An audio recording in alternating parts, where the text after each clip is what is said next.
Good morning, church. Happy Sunday sa inyong lahat. We would like to invite you sa ating first online worship service ng Jesus King of Kings. Alam ko po na lahat tayo naninibago. Kami po dito ngayon na naninibago ngayon sa harap. But sabi nga po nila, we walk by faith, not by sight. And kung ano man yung naranasan natin, we believe that the Lord is here. He is the one working. He is the one moving. And we would like to declare po itong Sunday na to, we would like to give itong Sunday na to towards our God. Na in the middle po ng madami tayong naririnig about sa nangyayari sa paligid natin, we would like to offer this day to worship the living God who alone can save us. Ito po sa nangyayari sa atin ngayon. Remember, greater is He that is in us than He that is in the world. I would like po na i-request kayo to join us today in prayer as we start our worship service sa Kanya. Father God, You are the Lord of this program. You are the Lord ng lahat ng aming ginagawa. We're not doing this, Lord, out of tradition. We're not doing this dahil nakasanayan na namin.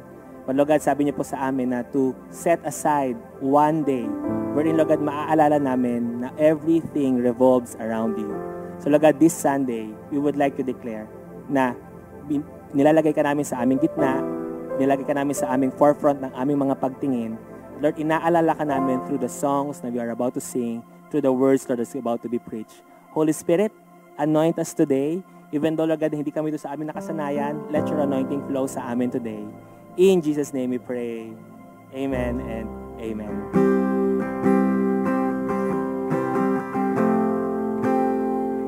I would like po to share a new song po sa atin today. Actually, hindi po siya new song dahil napaawit na po namin siya ng mga ilang times, pero hindi po frequently as we would like. But habang nag-meditate po ako ng aming ipapaawit,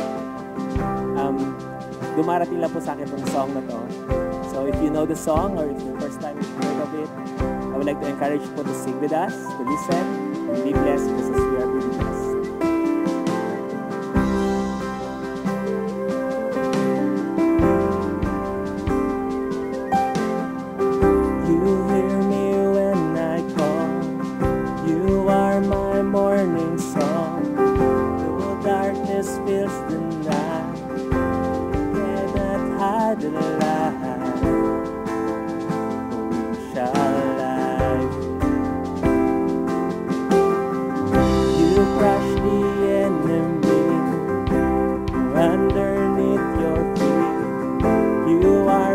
Sword and shield, though trouble lingers still,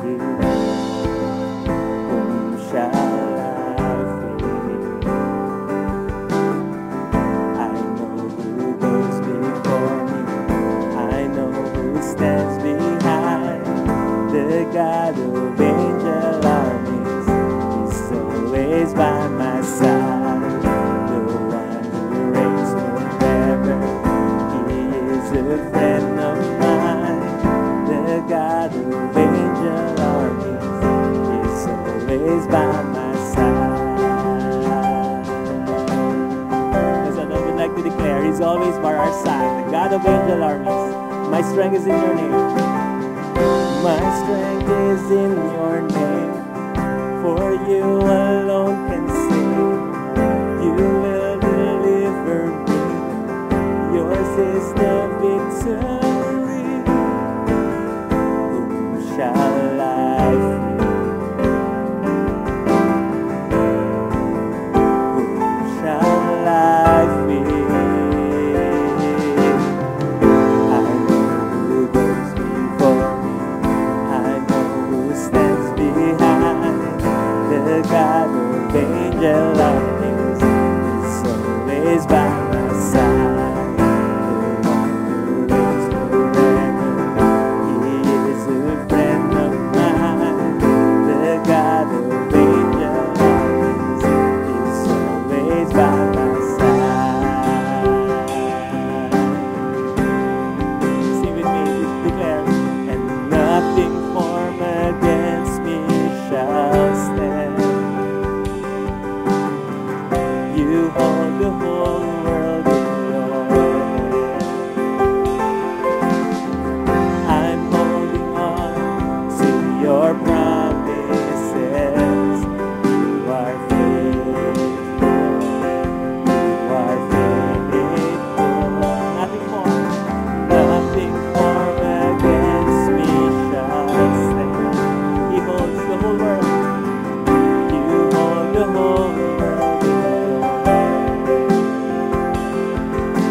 God of angel armies is always by my side. I know who goes before me, I know who stands behind. The God of angel armies is always by my side. The one who reigns forever, He is a friend of mine. The God of angel armies is always by my side. I know who goes before me, I know who stands behind. The God of angel armies is always by my side. The one who reigns forever, He is a friend of mine. The God of angel armies is always by my side.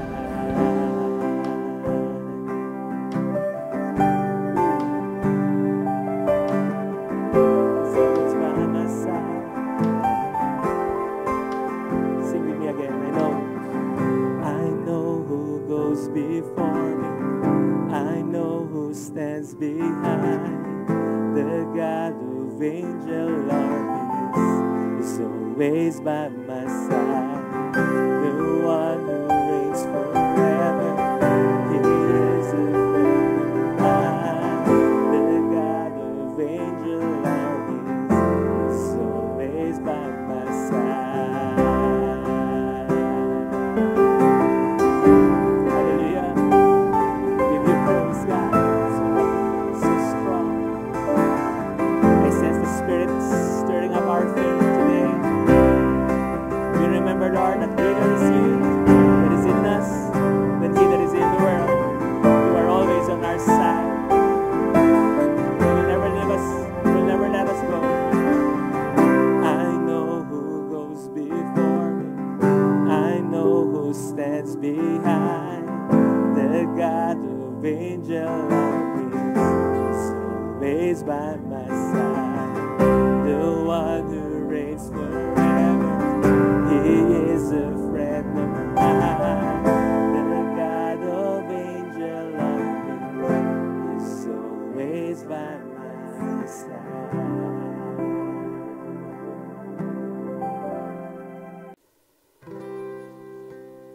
Thank you, Jesus. Thank you so much for this day. So glorious. Hide me now under your wing. Cover me within your mighty hand. When the oceans rise and thunders roar, I will soar with you above the storm. Father, you are king over the flood. I will be still, know you are God.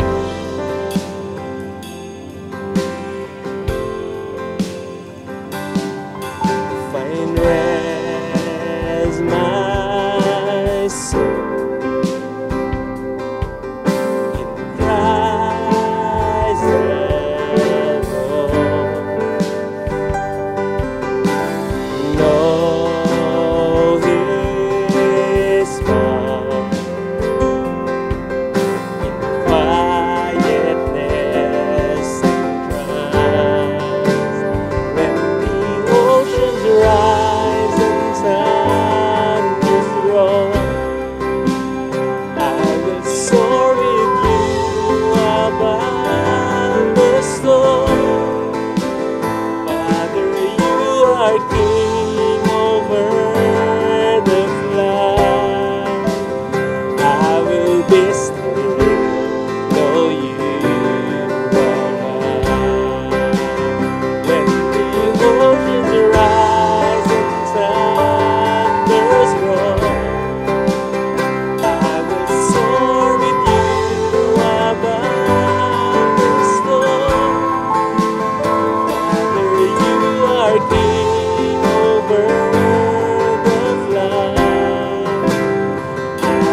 Magandang umaga sa inyo lahat, mga minamahal kong kapatid.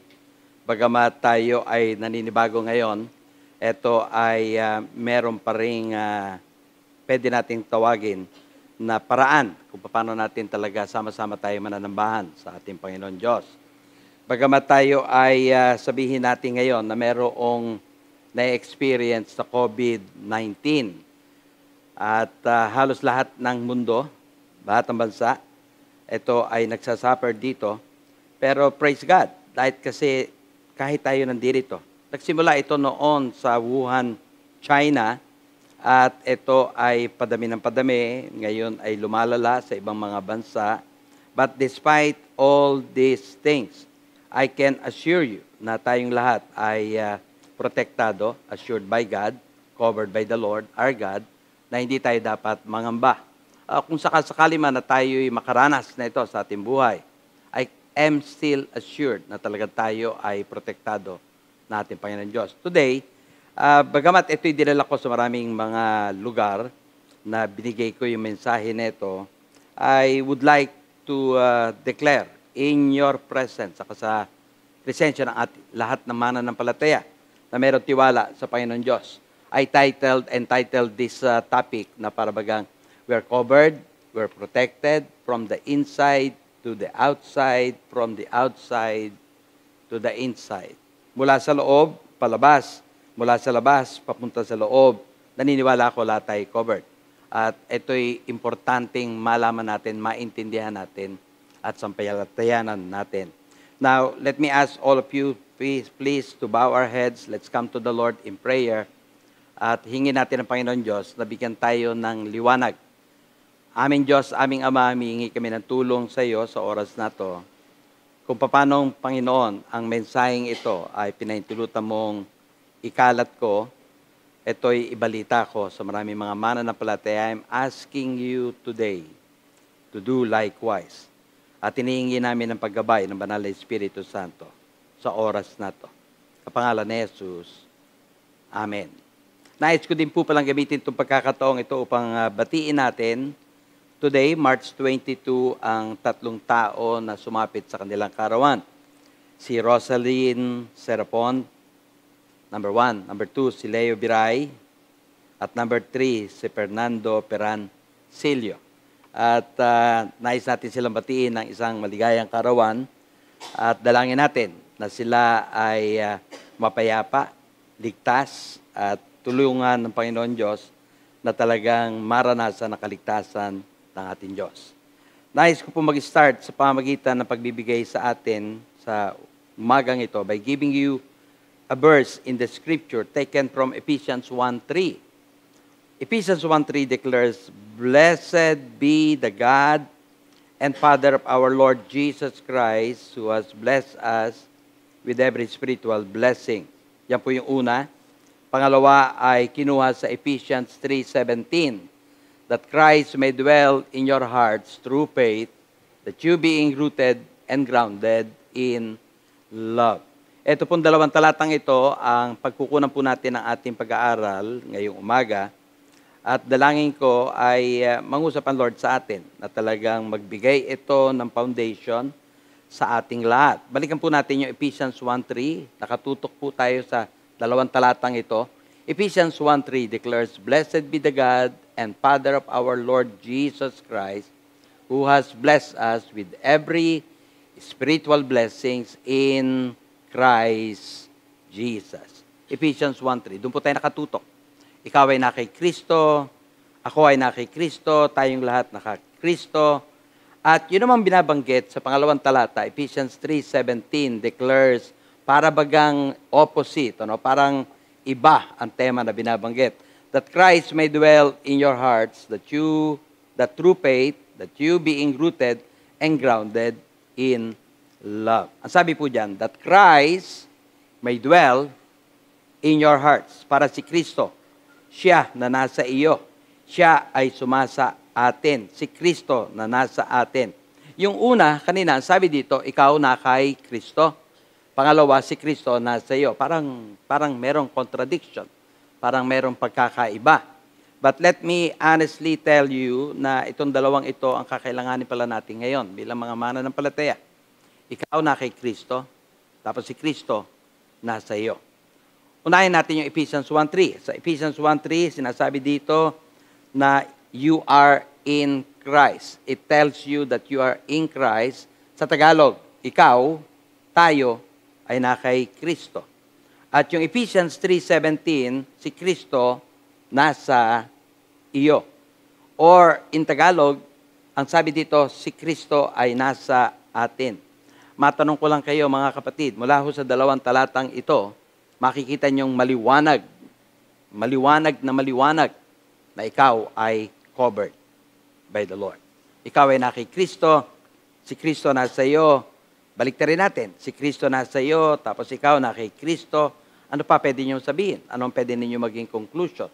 Bagamat ito ay maliwanag na itinuturo na banal na kasulatan, ang isang katanungan still remains, no? Kailangan ba itong malaman ko ng gusto at kailangan ba itong sampalatayanan ko with all my heart? Amen? Pwede itong alam ng marami, pwede itong alam ng isang tao, pwedeng alam ito ng maraming grupo, pero ang pinaka-importante ay yung pananampalataya, that we know all these things. Balikan po natin yung talata na binasa natin kanina. Sa umpisa, Ephesians 1:3 tells us na tayo ay na kay Kristo. Let me prove my point. Dahil kasi meron pa ilang mga talata, katulad ng Ephesians 1:4, just as He chose us in Him. Yung po yung pinaka-praise dito, in Him, nasa Kanya. Ganon din sa Ephesians 1:7, in Him. Ikaw ay nasa Kanya. Pagkatapos, yun din po yung Ephesians 1:11, in Him. May mga talata na binanggit sa banal na kasulatan na tayo ay nasa Kanya. At ito hindi basta nangyari. Ito yung nangyari noong atin siyang papasukin sa ating buhay at tayo ay nasa Kanya. So the Bible clearly tells you and me na merong pruweba na tayo talaga ay nasa Kanya. Puntahan natin yung kabilang sinasabi. Si Kristo naman ay nasa atin. Found in Galatians 2:20, I have been crucified with Christ. It is no longer I who live, but Christ lives in me. Ako ay nakapako kasama ni Kristo. At si Kristo ay nasa akin. Nabubuhay siya sa akin. Madalit sinasabi nito na ikaw ngayon ay nasa Kanya at siya ay nasa iyo. Nasa iyo. Colossians 1:27, to them God willed to make known what are the riches of the glory of this mystery among the Gentiles, which is Christ in you. Madalit sabi, parang kung titignan natin, parang nakakalito, nakakapagtanong, nakakaroon ka ng unang katanungan na ano ba ang tama sa dalawang ito? Ako ba'y naki Kristo o si Kristo ba ay nasa akin? Mamaya pupuntahan natin yan. But let me announce to you today na other than sa mga talatang yan na binasa natin, may mga talata sa Banal na Kasulatan na tila baga magkasama itong dalawang ito. Like John 15 verse 4. Ang sabi diyan, abide in me, and I in you, as the branch cannot bear fruit of itself unless it abides in the vine, neither can you unless you abide in me. Sabi dito, abide in me, manatili ka sa akin, at ako sa iyo. So pinapakita nito yung relasyon na dapat meron tayo sa Diyos, na tayo ay nasa Kanya at siya ay nasa atin. At sasabihin kong diretso sa oras na to na ito ay parang pahiwatig ng Panginoon Diyos na dapat na siya ay nasa atin at siya nasa atin. And take note of that. Again, another one is found in John 15 verse 5. I am the vine, you are the branches. He abides in me and I in him bears much fruit, for without me you can do nothing. He abides in me, siya nananatili sa akin, at ako sa Kanya. So pinapakita nito yung napakagandang relasyon na dapat pala sa oras na to, saan ba't kayo nandoon ngayon, ay bigyan mong halaga yung relasyon na meron ka kay God. Hindi pwede palang basta na lang dahil sa takot o kahit sa ano pa man tinanggap mo siya. At ikaw ngayon ay lumalapit sa Kanya at ito'y malalaman natin sa mga darating na araw kung talagang totoo yung iyong pagtanggap sa ating Diyos. Ang sabi niya dito, ikaw, he who abides in me, siya nananatili sa akin at ako sa Kanya. It's a good relationship na sana makita natin at bigyan natin ng pansin at bigyan natin ng halaga. Last verse that I would like to focus is John 11, verse 20. All that at that day you will know that I am in my Father, and you in me, and I in Him. You and me, ang ibig sabihin niyan, ikaw na kay Kristo. At yung binabanggit na I in you, ibig sabihin si Kristo nasa iyo. Again, huwag kayong malito, huwag kayong magtaka, bakit ito ang binabanggit. Pero kung babalikan natin to, ito nagsasabi sa atin ngayon na meron tayong security, meron tayong protection sa lahat. Ikaw nasa Kanya, siya nasa iyo. Ano pa ba ang ating itatanong? It means what? Security. It means what? Protection. So ngayon, balik tayo. May mga katanungan na dapat natin sagutin. Sila ba ay contradictory to one another? Kumukontra ba sila sa isa't isa? My answer is obviously no. Dahil hindi naman talaga sila kumukontra. Kung hindi sila kontra, ito yung pangalawang tanong na gusto ko itanong sa ating lahat na nakikinig. Pangalawang tanong, meron ba itong mensahe para sa atin? I can say, yes, meron itong mensahe. Ang mensahe nito ay they speak of powerful truths. At kung may powerful truths involved sa binabanggit na ito, dapat ko ba itong malaman? Kung ano yon, dapat ko malaman patungkol dito. They speak of powerful truths. Ano ba talaga nauna? Ikaw nasa Kanya o siya nasa iyo? It's a good question. So sagutin ninyo to. Tanong, ano nauna? Ikaw nasa Kanya o siya nasa iyo? Para hindi na kayo mahirapan, masagot na natin ito. Nauna muna yung ikaw nasa Kanya. Because on the cross, kung natatandaan niyo yung kasaysayan, Jesus cannot die without you being in Him. Ulitin ko, hindi siya pwedeng mamatay malibang ikaw ay nasa Kanya. Hindi siya pwedeng mamatay dahil kasi wala ka pa sa Kanya, He is sinless, He doesn't commit any sin, there is no sin in Him. Pero nung nilagay ka sa Kanya, 2,000 years ago, inilagay tayo sa Kanya, lahat ng kasalanan ng tao ay dala niya. Dahil may kasalanan ng tao na nasa Kanya, that's the reason why He died. So meaning, ito yung nauna. Ikaw ay inilagay sa Kanya, at dahil kasi inilagay ka sa Kanya, ito ngayon ang nangyari, siya ay namatay, at namatay siya para sa iyo. Ang tanong natin, pangatlong tanong. Amen, 1 Corinthians 1:13. 1:30. Ilalagay ko to maya-maya ng konti. Paano tayo napunta kay Kristo? It's a difficult question that has to be answered. 1:30, but of Him you are in Christ Jesus, who became for us wisdom from God, and righteousness, and sanctification, and redemption. Gusto kong tignan po ninyo mabuti itong nasa ating harapan, but of Him. That word, Him, hindi ko lang po ito inilagay, can be translated, but of God. Dahil sa Diyos, ikaw ay na kay Kristo. Hindi lamang yon ang ginawa dito, binabagit ang talatang ito, who became for us wisdom from God. Dahil sa Diyos, ikaw ay na kay Kristo. At dahil si Kristo ay nasa iyo, He became for you wisdom from God, righteousness, and sanctification. Praise God. Amen. So ngayon, ang magiging katanungan natin at ang ating nais gustong pansinin ay, sabi natin kanina, ikaw ay na kay Kristo, si Kristo ay nasa iyo, meron ba itong kahulugan? Ano ba ang kahulugan ng mga bagay na to? Ngayon, so what? Na ako ngayon ay na kay Lord at si Lord nasa akin, so what? I think, pinapakita nito ang pinaka-importante ngayong kinakatakutan ng mga mananampalataya, security in Christ. Ako na kay Christ, si Christ na sa akin. It means what? To be honest, wala tayong katatakutan. Di tayo matatakot sa kamatayan. Di tayo matatakot na baka mamaya tayo ay dapuan o tayo ay sabihin natin magkaroon neto, magkaroon ng tinatawag na pangamba. And I cannot deny na ang buong mundo, buong Pilipinas, natatakot. Ninenervyos, nag-aalala. To be in Christ and to be, for Christ to be in us, ang ibig na itong sabihin, number one, substitution and identification. Unahin natin yung salitang substitution. Sa una, ang ibig sabihin, kapalit, kahalili. Pag sa substitute, naniniwala ko, alam ito ng maraming mga lalaki, babae na naglalaro ng basketball. Walang halos lalaki na hindi alam ito. Tanong, ano ba yung dapat pagpapalit? Ano ba yung dapat na paghalili? Paliwanag ko to.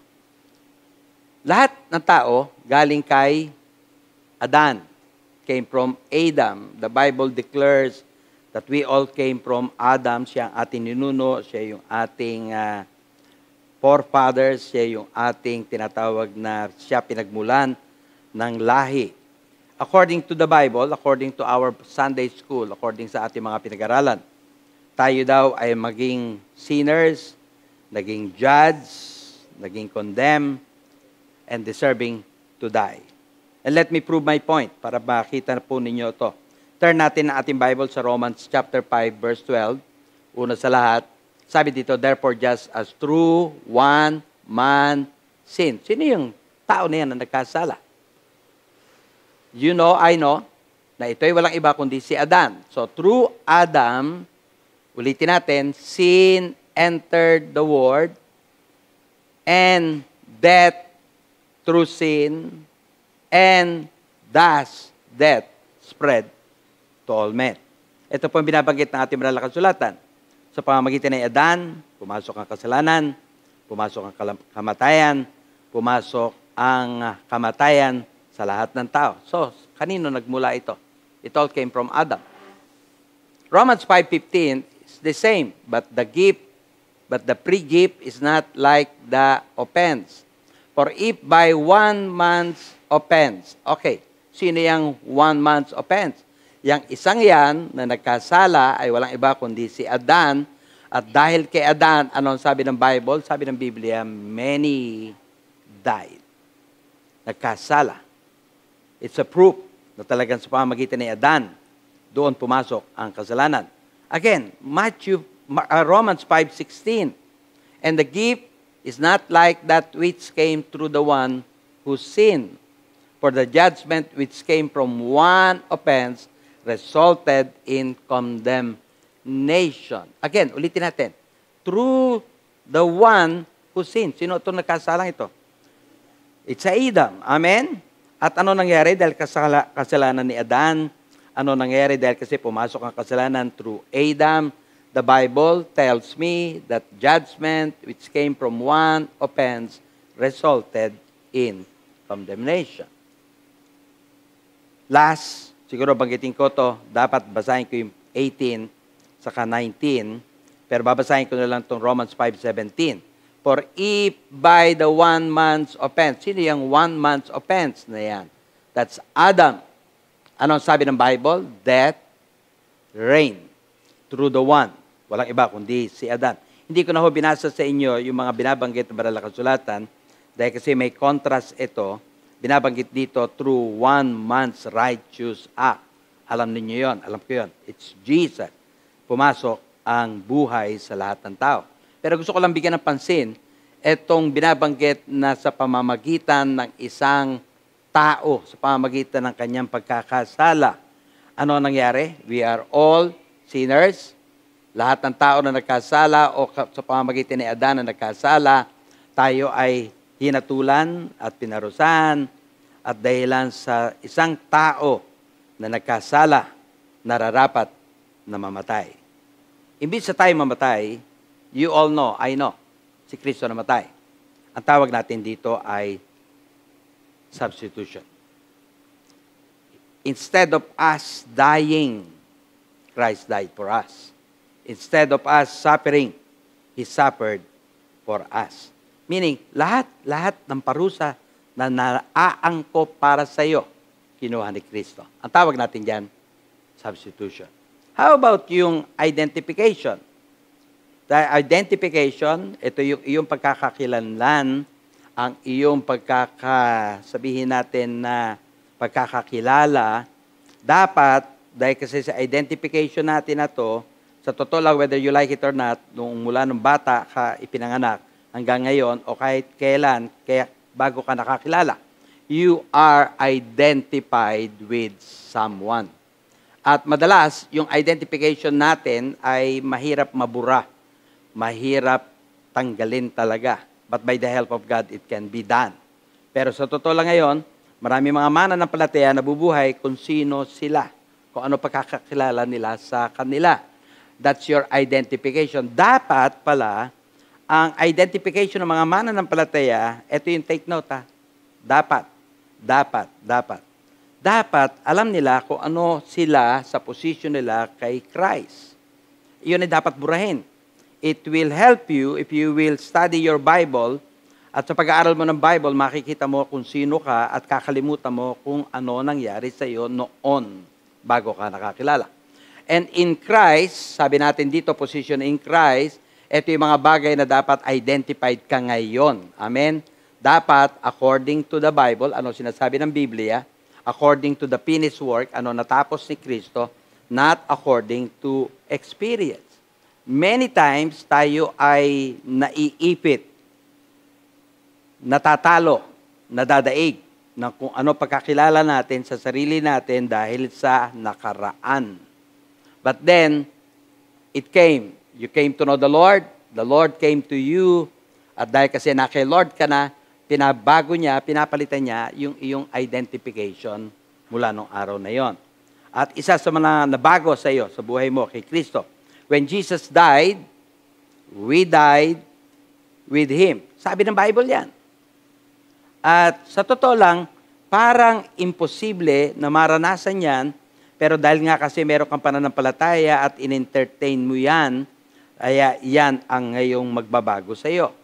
Hindi ka mababago sa pamamagitan ng tinatawag nating may nalaman ka lang na ikaw ay patay na dyan, tapos kasama kanyang namatay, kasama kang namatay ni Kristo, at yan ay mga katuruan lamang sa buhay mo that will not help you.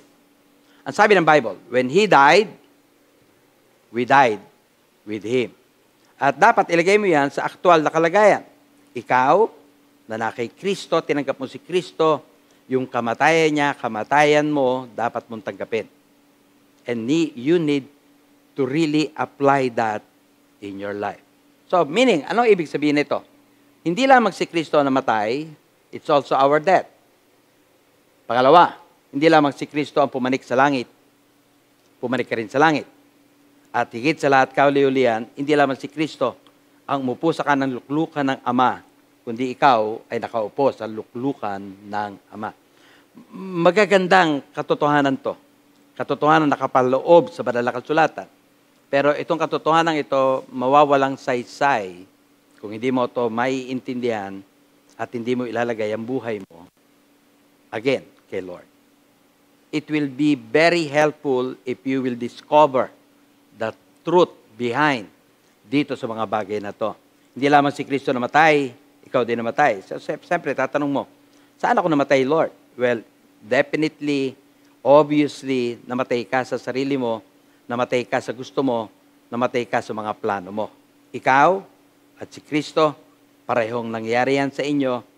Well, totoo, alam natin nangyari ito sa Kanya, pero paano ito magiging applicable sa atin? So this is the truth that I need to share sa ating lahat. At dyan sa identification na yan, kung sino siya, doon ka nagiging. Who He is. Sabihin natin, yun ka. Katulad na lang ng He is the Son of God. First truth na dapat natin matutunan dyan, so are we. Hindi lamang siya anak ng Diyos. Anak ka din ng Diyos. Kaya tayo meron talata na John 1:12. But as many as receive Him, to them He gave the right to become children of God to those who believe in His name. Anak ka ng Diyos.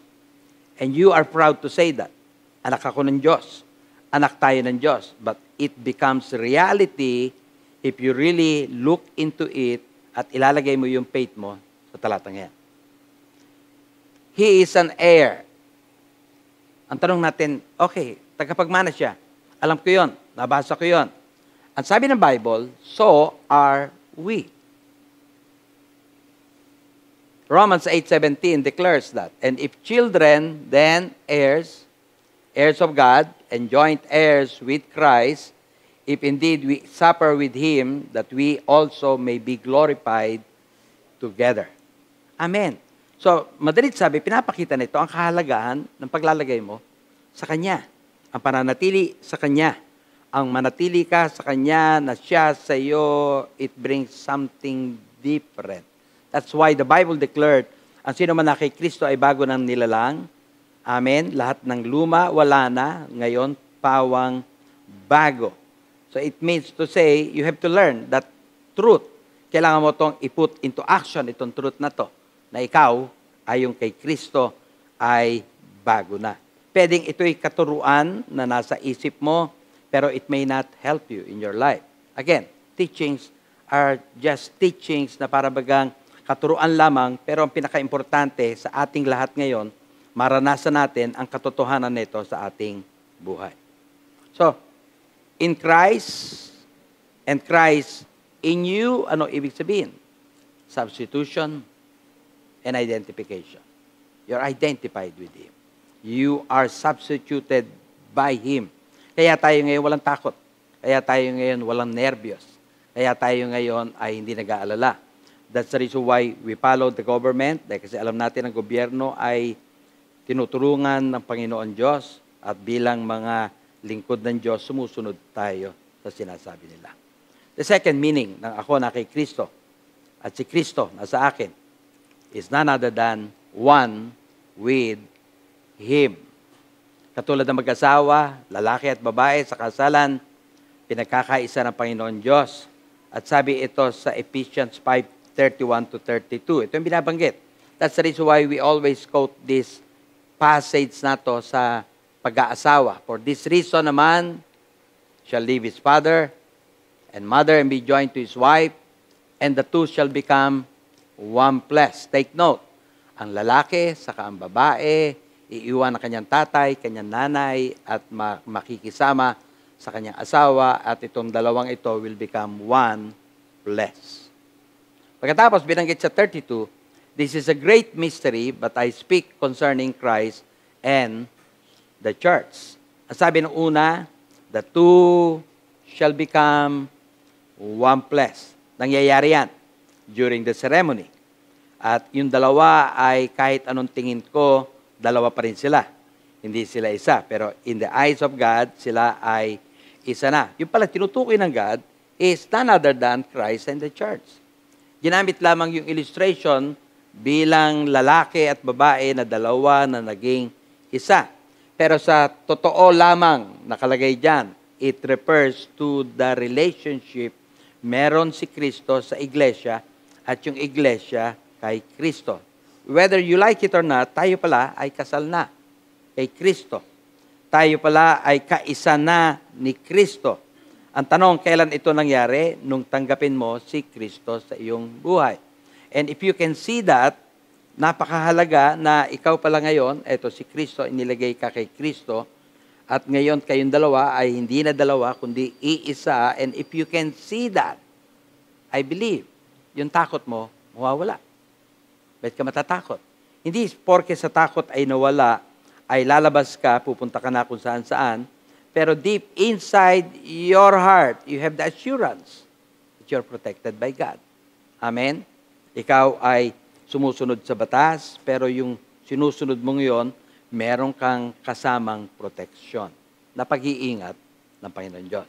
Ikaw, na kay Kristo, at si Kristo, nasa iyo. At dahilan sa ikaw at si Kristo ay iisa na.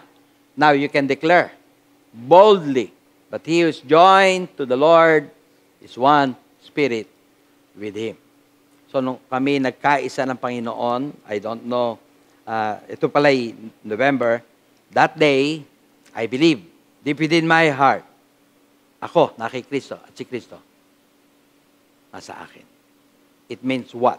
It means union with Him. At ano man ang meron siya, ay akin. At ano man ang pag-aari ko, ay Kanya. Hallelujah. Amen? Depende ito ngayon sa kalagayan ko sa Panginoon Diyos. Basta alam ko, ito'y totoo. Hindi ito mababago. Kahit ito'y mangyari sa akin o hindi mangyari, the Bible is true. Yung nga lang, malaki ang kaibahan ng katotohanan ito na paniwalaan ko. And nobody can snatch that away from me. I believe in my heart na isa, kaisa, nag-iisa, patuloy ako nananatili sa Kanya. The third meaning ng tinatawag nating ikaw ay na kay Kristo at si Kristo ay nasa iyo. Ito yung isa sa pinakamahalaga na itinuturo ko noon pa at patuloy ko ituturo kahit saan ako pumaroon at patuloy ko ibabahagi because I believe deep within my heart, inatasan ako ng Lord na talagang i-share ito sa lahat ng pupuntahan ko. Ang tawag ko dito ay the exchange. Ang pagpapalitan. Ang palitan. Para po maintindihan natin to, bigyan ko kayo ng larawan. Unahin ko yung larawan ng Panginoong Hesus at yung larawan natin. Pwede mo ilagay ang sarili mo doon sa lalaki. Ikaw yung lalaki. Kahit babae ka, ilagay mo ito sa sarili mo. At ito si Kristo. At ito'y totoong naganap. Scripturally binabanggit ng banal na kasulatan. Naganap ito noong panahon noon. Amen. Ito po nangyari. Si Kristo, alam ninyo, lahat na siya ang anak ng Diyos. I believe, you believe, is the Son of God. At ikaw bilang tao ay nakipagpalitan sa Kanya. Bilang tao, ikaw ay pumunta sa Kanya, naging tao din siya. At you know and I know that He became a man. Para sa ganon, bakit siya naging tao? Bakit siya naging anak ng tao? Bakit niya kinuha ang pagiging tao? For that very reason, para ikaw maging anak ng Diyos. Siya muna nagpasimula. He came as a son of man. Tapos ikaw ngayon tao, magkakaroon ng pagkakataon, maging son of God. Because He did it first. Please take note. Ito yung nangyari sa Kanya, ginawa niya ito para sa ganon maging makatotohanan sa atin. Kaya nga, binabanggit natin John 1:12, but as many as received Him, to them He gave the right to become children of God, to those who believe in His name. Nakasulat ito muli sa banal na kasulatan. At bilang nakasulat sa banal na kasulatan, hanggat hindi mo pinapaniwalaan yan, it will not help you. So what if you know that you are a child of God? Pagka naniwala ka at nanampalataya ka, ulitin ko, napakahalaga na yan ay malaman mo at paniwalaan mo. Again, second, si Kristo, ayon sa banal na kasulatan, ay righteous. Mula sa langit, He came down. He's a righteous one. He took your sin. Amen. Lahat ng kasalanan mo, lahat ng ginawa mo. Kaya sabi natin kanina, ano una, ikaw ay inilagay kay Kristo. So, ito yan. At ngayon, si Kristo na righteous ay ibinigay sa iyo ang righteousness because you started believing in Him. Siya, kinuha niya yung kasalanan mo. Ngayon, pwede mong kunin ang righteousness niya. At saan nakasulat yan? 2 Corinthians 5:21. Ang sabi sa 2 Corinthians 5:21, for He made Him who knew no sin. Wala siyang alam sa kasalanan. Hindi siya marunong magkasala. For us, that we might become the righteousness of God. Pangatlo, si Kristo na healthy. Wala man lang tayo nabalitaan na nagkasakit ng ulo, nagkaroon ng sakit sa buto, nagkaroon ng sakit sa tinatawag nating loob niya. He's healthy. Mula bata hanggang tumanda, he was so healthy. But the Bible declared na kinuha niya yung ating sickness. That happened on the cross para yung iyong sick body ay tumanggap ng tinatawag nating healthy body niya. Ang tawag natin dyan, pakikipagpalitan. It's also found in 2 Peter 2:24. For He Himself bore our sins in His own body on the tree, that we, having died to sins, might live for righteousness, by whose stripes you were healed. Kaya nga, yung mga kapatid na may karamdaman, kung bibigyan ka ng revelation ng Lord, na hindi mo na dapat pinapasan yan sa katawan mo, na kinuha niya na yung karamdaman mo, at ibibigay mo yung karamdaman mo sa Kanya, you can now have a healthy body. Amen? This is the reason why na ang Bible talaga palang totoo doon sa mga naniniwala and understood the way na ginawa ng Panginoon Diyos. Kinuha niya karamdaman mo para siya ay mag-suffer, and He suffered already on the cross. Dahil kasi enough na yung suffering niya. Pangapat, siya is strong, never He became weak, but He took your weakness para ikaw maging strong. May Bible passage ba tayo dyan? Meron, 2 Corinthians 12:10. Therefore, I take pleasure in infirmities, in reproaches, in needs, in persecutions, in distresses, for Christ's sake. For when I am weak, then I am strong. Bigyan ko pa kayo ng isa pa. Dito ako magtatapos sa talatang ito. Na si Kristo, alam naman natin mula pa nung araw, He is blessed. At kinuha niya yung sumpa mo. He took your curse. And the Bible declared that, Galatians 3, at kinuha niya lahat ng kasumpaan sa iyo, pinasa niya lahat ng sumpa, para ngayon yung sumpa na yan, mapalitan niya ng blessing. At dahil kasi tayo ang may sumpa, now, we can have the blessing of the Lord. What verse? Mababasa natin yan. Galatians 3:13 and 14. Christ has redeemed us from the curse of the law, having become a curse for us, for it is written, cursed is everyone who hangs on a tree, that the blessing of Abraham might come upon the Gentiles in Christ Jesus, that we might receive the promise of the Spirit through faith. Meaning, kinuha niya lahat ng sumpa mo. Madalit sabi, lahat ng kapangitan sa buhay mo, kinuha niya para maibigay sa iyo yung lahat ng buti na nasa Kanya. Sabi nga natin kanina, pinag-aralan natin kanina, we are in Christ. Tayo na kay Kristo. Ano ibig sabihin ng tayo na kay Kristo? Anong ibig sabihin na tayo ay inilagay kay Kristo? Meaning, lahat ng pangit sa iyo, inilipat sa Kanya. Nangyari. 2,000 taon nakakaraan. And if you can only believe that, you can only trust that, lahat ng pangit sa akin, nilagay sa Kanya. At yan ang nangyari sa krus. Tapos, di doon natapos. Sabi ng banal na kasulatan, Christ is in us. Si Kristo nasa atin. Ang ganda nito. Lahat ng maganda na meron siya, inilagay niya sa iyo. Amen. Lahat ng pangit, kinuha niya para lahat ng maganda sumakin. Pinalitan. It's a great exchange. Ang ibig nga sabihin. Ibig din sabihin ito, ano man bagay na nangyari sa iyong life, I believe, if you put your trust in the Lord, He'll put every good thing sa Kanya para maging sa iyo. Amen.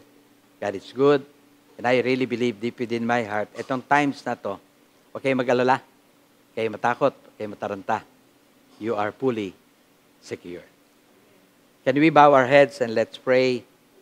Amen. Pakilagay mo to sa iyong puso. Lagay mo din sa iyong isipan na ikaw na kay Kristo at si Kristo nasa iyo. Ama namin sa langit, kami po yung nagpapasalamat na meron kang ginawang magandang bagay para sa amin. Kami ay kinuha mo, inilagay mo kay Kristo, at si Kristo inilagay mo sa amin. Salamat ng marami na merong ginawa si Kristo doon sa krus. Kinuha niya lahat ng mga pangit sa amin para mula sa araw na yon. Lahat naman ng maganda nagmula sa Kanya, may lipat sa amin. Kaya pala namin, Lord, ngayon, pwedeng ideklara, kami ay mapalad, kami ay malakas, kami ay healed, kami, Lord, through Christ na nasa amin, ay tumanggap ng maraming mabuting pagpapala. At salamat, Panginoon Diyos. Salamat ng marami. In Jesus' name we pray. Amen. Amen. Amen. Praise God.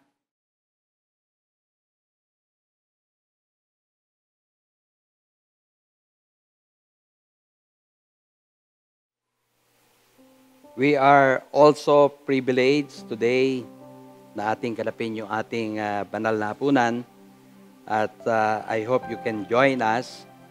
Sabi ng banal na kasulatan, 1 Corinthians 11, verse 23. For I received from the Lord that which I also delivered to you, that the Lord Jesus on the same night in which He was betrayed took bread. And when He had given thanks, He broke it and said, Take, eat, this is my body, which is broken for you. Do this in remembrance of me. Sabay-sabay po tayo.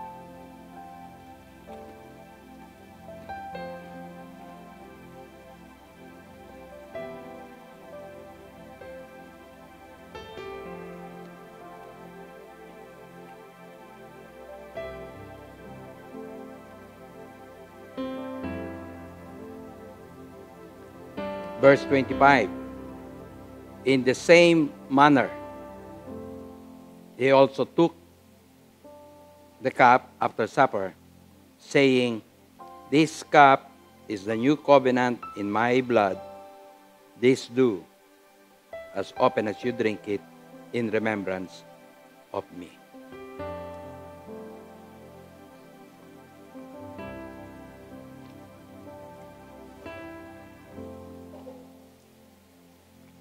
Aming Ama, nagpapasalamat po kaming muli na kami ay nakapag-communion despite the fact, Lord, na hindi kami magkakasama. Pero sa pamagitan ng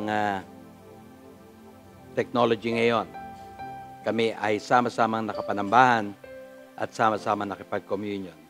Thank you for the bread and the blood na nagre-represent sa iyo. And thank you for all of this. In Jesus' name we pray. Amen.